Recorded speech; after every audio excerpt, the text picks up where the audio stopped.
Last week we visited what is to date our favorite camping area in Colorado. We took a short hike to a hidden waterfall, took our side-by-side out for the first time, all the while snagging our favorite camping spot. This week we're heading to a site close to one of Colorado's premier mountain towns, Telluride. We'll not only check out the town, but explore the surrounding areas. It's close to 4th of July, and to say the least, this makes me nervous, as the mountains will be full of campers. The Hubs doesn't get nervous about these things, so we headed out. Located in southwest portion of Colorado, it's only about an hour from the quaint town of Ridgway.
Surprisingly, finding a spot was easy.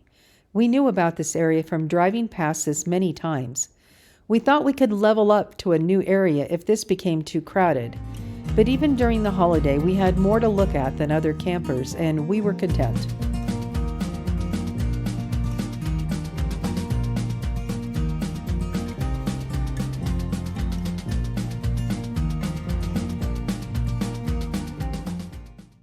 After settling up, we decided to take a drive in Julius. This was an easy road. In fact, the Hubs used to take a bobtail up here to service customers.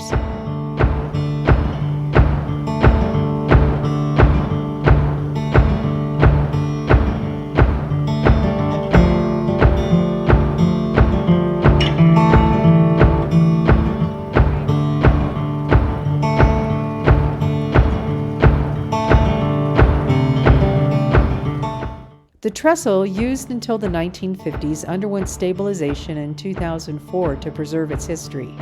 In 1931, the Rio Grande Southern Railroad was in bankruptcy, so in order to cut costs, they converted old automobiles into rail cars that needed only one person, as opposed to 5, to operate. People nicknamed these the Galloping Goose.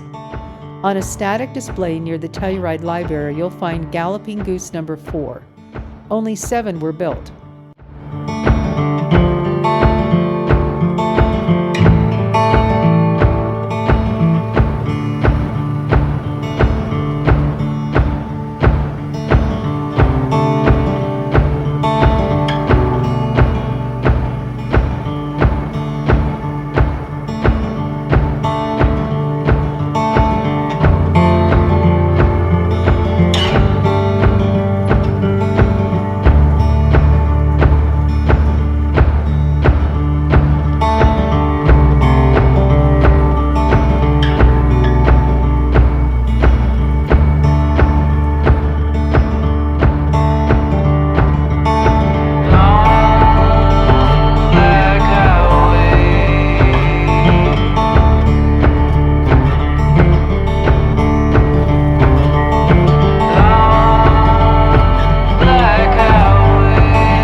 The Galloping Goose hiking trail is a 5.5-mile out and back trail that follows the old railroad route.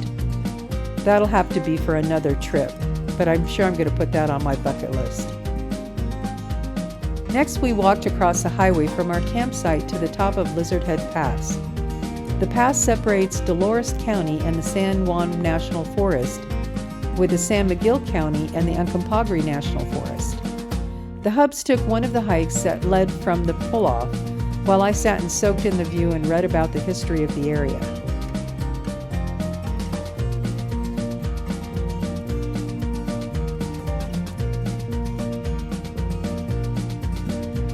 It was a great time to relax and play our favorite game, Where's Sadie? We don't call her a camouflage dog for nothing. Trout Lake was originally explored by the American fur traders and pioneers who often used the lake as a stopping point for their expeditions.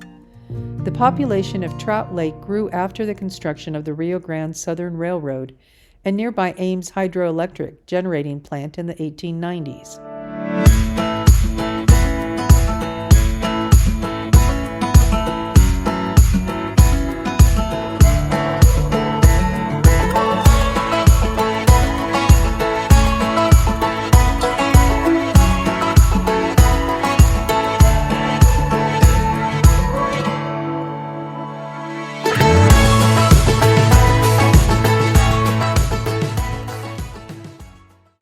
We stopped and tried our hand at fishing, but well, if you fish, you'll understand why we didn't catch anything.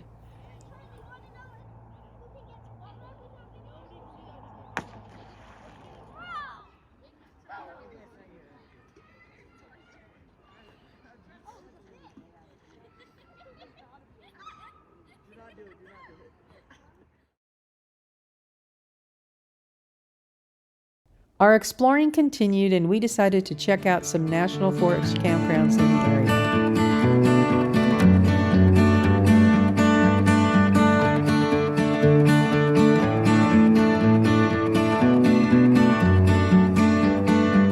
You belong here.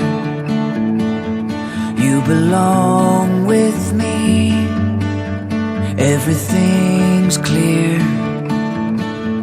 If you choose to see, just imagine what our love could be. You belong here with me. I had customers down there. That was a customer.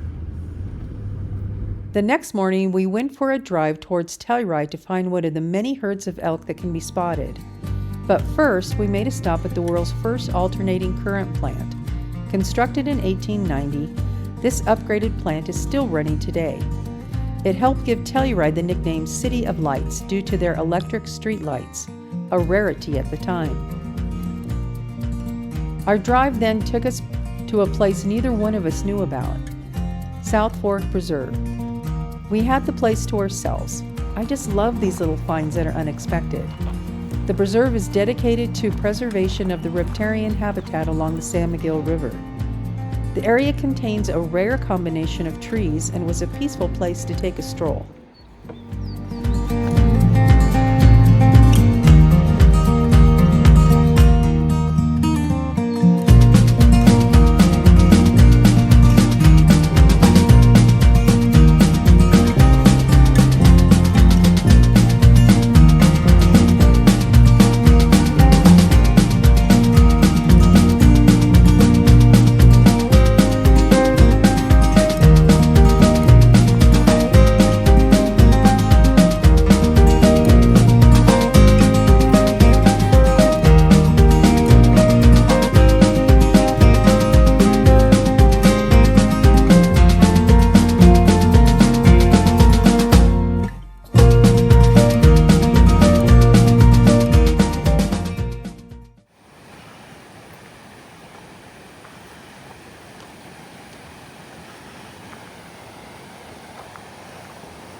Wow, it's really overflowing, isn't it?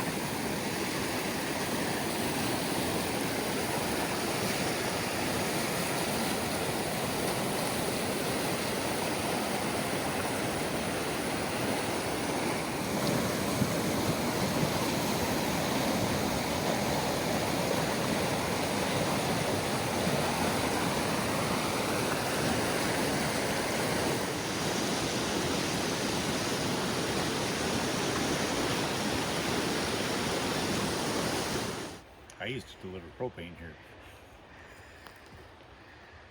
Really? And were they customers of yours? They had a couple up there. I didn't go there very often.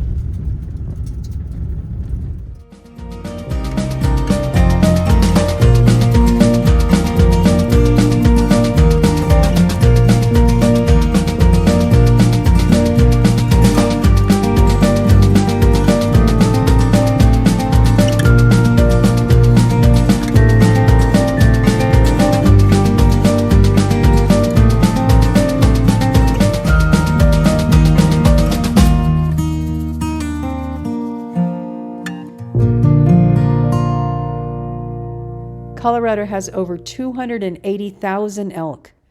This was one of the 3 herds that we saw on our trip.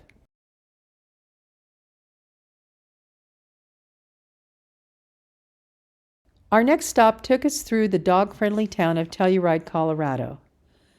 It's still early in the morning and the crowds haven't woken up yet, so we'll take a look around.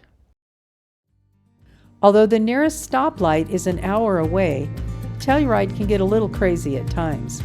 It's a popular mountain town. Given that the San Juan Mountains have the highest concentration of 13 and 14-foot peaks in Colorado, it's no wonder these views are spectacular.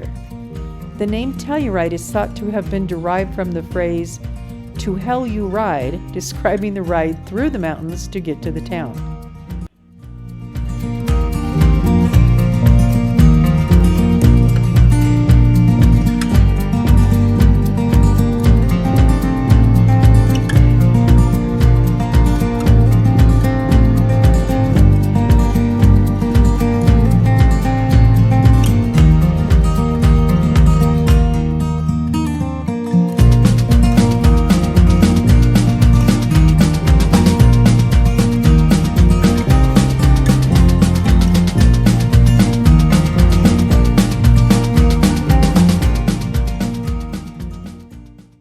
Although I'm not a shopper, the unique shops are fun to look at. Telluride is full of wealthy second homeowners. I suppose these shops are catered to those who have everything. If only we had bought some property before the ski area opened.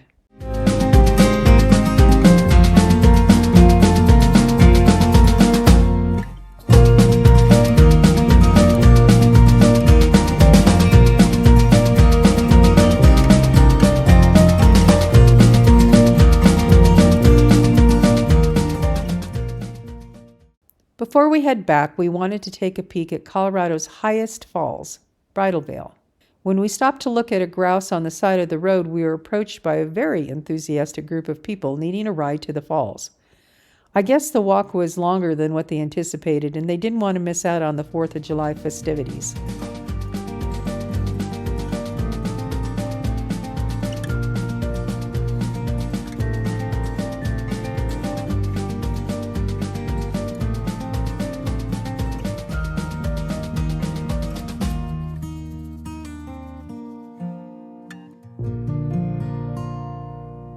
Does this seem familiar to anybody?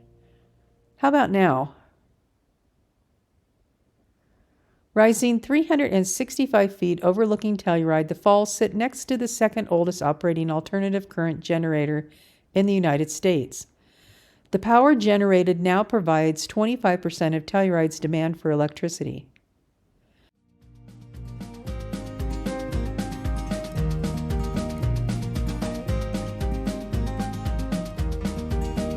Join us next week as we continue exploring the area. We'll be in the historic town of Rico, Colorado. Find out how we got ourselves in a bit of trouble and how we got ourselves out. How do you make a tissue dance? Put a little boogie in it.